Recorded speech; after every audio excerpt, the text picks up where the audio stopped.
একটা সময়ে পশ্চিম বাংলার এক অজপল্লী গ্রাম ছিল বিনহালি। চারদিক জঙ্গলে ঘেরা, পাখির ডাক আর নদীর কলকল ধ্বনিতে ভরা এই শান্ত গ্রামে লুকিয়েছিল এক অদৃশ্য ভয়। গ্রামের পেছনের ঘন জঙ্গলে বাস করত এক ভয়ঙ্কর নাম, রঘু ডাকাত। লোকজন বলতো রাত নামলেই জঙ্গলে যেন শয়তান জেগে ওঠে, আর সেই শয়তান হল রঘু। সে ছিল তীক্ষ্ণ বুদ্ধির, সাহসী কিন্তু নিষ্ঠুর। ধনী, মহাজন, জমিদার কাউকেই সে রেহাই দিত না, তবে গরিবের ঘরে সে কখনো হাত দিত না। যেন তার নিষ্ঠুরতার মাঝেও ছিল এক বিচিত্র নীতি। এই গ্রামের শেষ প্রান্তে থাকতেন এক শান্ত, গম্ভীর অথচ প্রজ্ঞাবান ব্রাহ্মণ, জ্ঞানচন্দ্র ঠাকুর। তিনি ছিলেন ধ্যানী, যোগী সাধক, গীতা পাঠক। মুখে সর্বদা মৃদু হাসি, আর চোখে যেন এক অদ্ভুত দীপ্তি।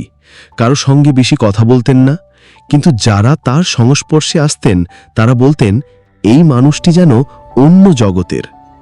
এক রাতে জ্যোৎস্নার আলোয় ভিজে থাকা বেনহালি যখন ঘুমিয়ে পড়েছে, রঘু তার দলবল নিয়ে এসে থামে জ্ঞানচন্দ্র ঠাকুরের কুটিরের সামনে। সে শুনেছিল ঠাকুরের ঘরে আছে এক পুরনো মণি, দ্রব্যজ্ঞ শিলা, যা নাকি ধন আনে, অলৌকিক শক্তি দেয়। রঘু ধীরে ধীরে দরজা ঠেলেই ঢুকে পড়ে, কিন্তু ঘরের ভেতরের দৃশ্য দেখে থমকে যায়। জ্ঞানচন্দ্র ঠাকুর বসে আছেন ধূপ ধুনো জ্বালিয়ে শালিগ্রাম শিলার সামনে ধ্যানমগ্ন অবস্থায়। কাঁধে একটা পুরনো চাদর, সামনে প্রদীপের আলো আর মুখে শান্তি। তিনি চোখ খুললেন, ধীরে বললেন, বেশ, এসেছ রঘু, বহুদিন অপেক্ষা করছিলাম তোমার জন্য। রঘু চমকে যায়। তুমি জানো আমি কে? ঠাকুর মাথা নাড়েন। জানি, তুমি সেই যে ভুল পথে গিয়েছে ঠিক পথ খুঁজতে। এখন বলো কি চাও? রঘু রুক্ষ গলায় বলে, আমি সেই শিলা চাই যার কথা শুনেছি, যেটা তোমার ঘরে আছে। জ্ঞানচন্দ্র ঠাকুর মুচকি হেসে বলেন, যা নিতে এসেছ তা পাওয়ার যোগ্য কি তুমি? ওই শিলা শক্তি দেয় ঠিকই, কিন্তু তার বিনিময়ে দিতে হয় আত্মা। প্রস্তুত তো? রঘু একটু দ্বিধায় পড়ে যায়, কিন্তু গো ধরে বলেই ফেলে, আমি ভয় পাই না, আমাকে দাও।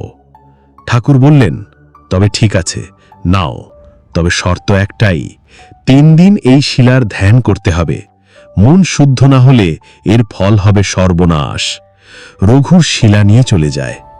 প্রথম দিন রঘুর দলের একজন হঠাৎ পাগল হয়ে যায়, কোনো কারণ ছাড়াই চেঁচাতে থাকে, গা কাঁপে, চোখ কোটরে ঢুকে যায়। দ্বিতীয় দিন আরেকজন গায়েব হয়ে যায় অন্ধকার জঙ্গলে। কেউ খুঁজে পায় না তাকে, শুধু তার বুট জোড়া পড়ে থাকে এক গাছতলায়। তৃতীয় দিন রঘু স্বপ্নে দেখে নিজের ছায়া তাকে গলা টিপে মারছে।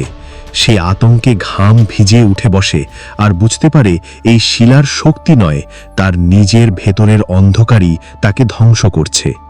সে ছুটে আসে জ্ঞানচন্দ্র ঠাকুরের কাছে, পায়ে পড়ে কাঁদতে কাঁদতে বলে, আমি ভুল করেছি ঠাকুর, আপনি যা বলেছিলেন আমি বুঝিনি। তখন ঠাকুর তার মাথায় হাত রেখে বলেন, রঘু, প্রকৃত শক্তি বাহ্যিক নয়, শক্তি আসে আত্মজ্ঞান থেকে। তুমিও পারো বদলাতে, যদি সত্যি চাও।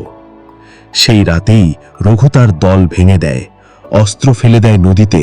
সবার চোখের সামনে সে হয়ে ওঠে জ্ঞানচন্দ্র ঠাকুরের শিষ্য। বেনহালি আজও আছে। জ্ঞানচন্দ্র ঠাকুর আজ আর বেঁচে নেই, কিন্তু রঘু, সে আজ পরিচিত রঘুনাথ আচার্য নামে, এক শিক্ষিত, জ্ঞানী, সৎ মানুষ হিসেবে। সে এখন গ্রামের শিশুদের শেখায়, ধর্মের কথা বলে, আর বলে নিজের জীবনের সেই এক রাতের কথা যখন এক ডাকাত বদলে গিয়েছিল একজন ব্রাহ্মণের ধৈর্যে। লোকেরা আজও বলে একজন মানুষের আত্মজিজ্ঞাসাই যথেষ্ট, যদি পাশে থাকে একজন সত্যিকারের পথপ্রদর্শক। নীতিকথা, ভুল পথের যাত্রাও সঠিক পথে ফিরিয়ে আনা যায়, যদি অন্তরে থাকে সত্যকে গ্রহণ করার সাহস।